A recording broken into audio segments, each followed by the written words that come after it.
ang masakit na pagkatalo ng Chocomocho Flying Titans against Signal HD Spikers.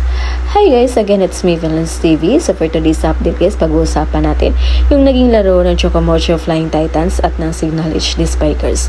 Pero bago ang lahat, huwag niyo munang kalimutang i-subscribe at i-hit ang notification bell button para updated kayo sa mga bago kong upload. So ayun nga guys, first set pa lang, napaka-intense na ng laban.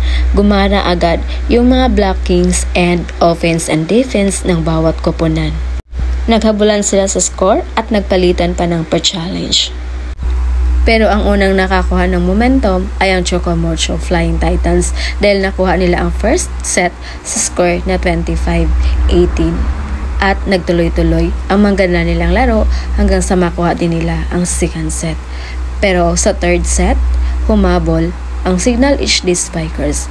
May mga unforced errors na kasi ang Chocomocho Flying Titans at sinamantala ito ng Signal HD Spikers. Nakuha nila ang third set at nagtuloy-tuloy yung momentum nila hanggang sa fourth and sa fifth set. Ang lakas ng sigawan ng mga fans sa loob ng court, ayaw magpatay ng bola ang bawat koponan. Chocomocho Flying Titans at Signal HD Spikers ang literal na never say die. Makikita mo talaga sa kanila yung sobrang pagod na pero ang tiyaga pa rin mag-save ng bola. Ang nag-iisang bionic ilongga ng Signal HD Spikers ay handang magpakamatay para lang sa bola. Kaya sobrang deserve naman din talaga ng Signal HD Spikers ang kanilang panalo.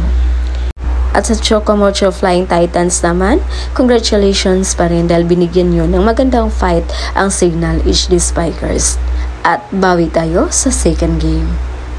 Hindi talaga may pagkaila guys kung bakit nasa Final Four ang dalawang koponan na to.